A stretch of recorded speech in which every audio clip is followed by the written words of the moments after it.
out image. It's just really nice to see the way that each of the faces is different. It's not just cut and paste. We haven't got the same face for Owlet, same face for Catboy, same face for Gecko, same face for Romeo. Each of them obviously has picked up on the differences and the nuances of those faces from the cartoon, and I think that's important because children and fans of the show will no doubt look at that. So let's zoom in now, have a look at Owlet, and of course we start off with her Owlet mask, which has those owl swooping wing type ears at the top and a rounded head at the back. As we come down, we can see the level of quality in terms of stitching around the eyes.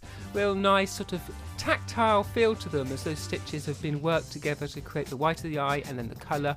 And a nice little touch here is the dot of light that really brings Owlet's eyes to life. As we move down, see her little nose poking out from under her mask, and then below that a little cheeky grin. And I like the way that there is a real variety of materials used here. There's a sense of quality. I've seen some of these sort of plush style dolls being made by parents, which I think is really nice, but I think the official doll, you've got that sense of quality, and obviously they've had the time and the money to invest in designing something which really pays attention to what Owlet looks like in the show. Moving down, you can see her wings that are stretched out, her two arms sticking out. Unlike the two boy PJ Mask heroes, Owlet's hands kind of look like they might be slightly attached to those wings. And then moving down, you have her little moniker on the chest, of course that owl symbol.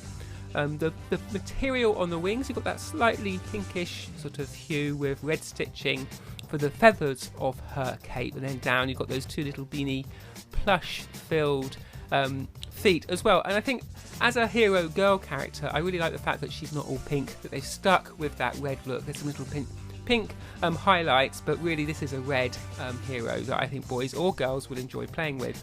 Moving across now to Catboy, who is in the middle of our three PJ Masks heroes, and you can see again his ears are a feature at the top. We've got two different materials. His sort of hooded cowl comes over, and that forms the two ears at the top, and a darker material inside. So again, nice bit of attention to detail. On the crown of his head, we have what is starting of his lightning sort of branding, his lightning look and appeal, that gives a sense of movement and quickness, and of course that is what Catboy is all about. We move down the front of the head. It's got two big high eyebrows. Of course you can't see Owlet's eyebrows because they're under her mask, but interestingly both Catboy and Gecko's eyebrows seem to shine through or pop through the mask, so I'm not quite sure on the logic there. Moving down, again you can see there's a lot of detail gone into the work of the eyes. On the side of Catboy's head, there's some extra detailing there, which I think will be quite nice and tactile, going from the soft, furry material of his hood onto the sort of more stitched, rougher material of that light blue, and again it's bringing in that sort of lightning feel. Move down again, you've got his cute little button nose and his cheeky grin, and of course we then move down onto his outfit proper that's covering his body. You've got the Catboy lozenge, the Catboy logo there on his tummy, and again down his arms you've got some detail of that lightning, those lightning strikes going right through this plush bean toy. Moving down again, you get a differential of material from that soft sort of cuddly, squeezy felt material down into those lightning strikes. And we move down and you can see a nice little pair of legs, and of course his bean-filled boots right there at the bottom. So there you go, that's Catboy. So let's zoom out and we'll have a look at Gecko. So Gecko there, again he's got that nice cheeky grin. And I like the little tuft on his head. It's almost like a sort of a chicken tuft, but of course it's not, it is a lizard. A lizard tuft, because Gecko is all about being a bit of a reptile and being able to disappear when he wants with that super special hiding power he's got.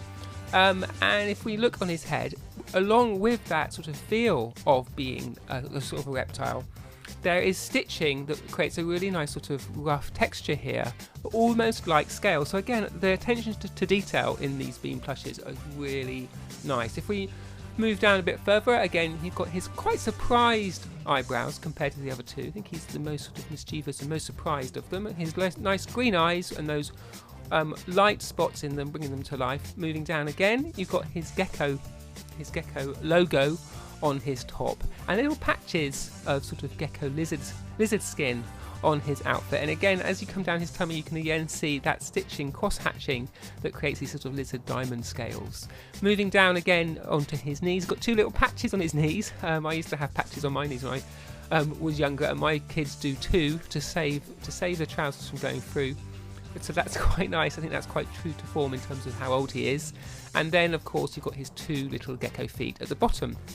If we move out again, we come up to Romeo. The only villain that we've got in these Beam plushes. I would imagine we will have plush dolls for all of them, for Luna Girl and for Night Ninja as well. Maybe even some little mini ones for the Ninjalinos, but these are the ones we've got so far.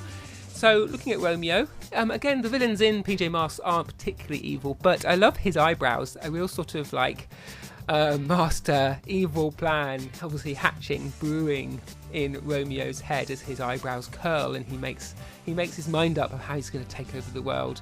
Got that stripe of grey hair that's sort of a signature now of Romeo, and moving down, of course, you've got his glasses, which are nice, sort of look like they're felt.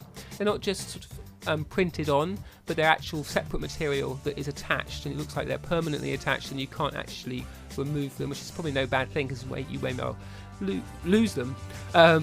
Moving down, again, he's got a similar sort of button nose and a similar grin to the heroes, which I think is quite nice. He's not, you know, he's baddie, but he's not that bad, is he? As we move down, of course, you have his lab coat and his sort of sash that goes around that, the three little button lapels there, and his sort of gloves. And it's interesting here, these gloves are made of a different material to the hands of the PJ Masks heroes. His sort of gloves are more shiny, plasticky sort of feel, and again, that's a nice variety of texture. As we come down, we've got his sort of turquoise aquamarine coloured trousers poking out, and again, some sort of more plasticky space silver shiny material for his boots. Again, that's quite a nice touch.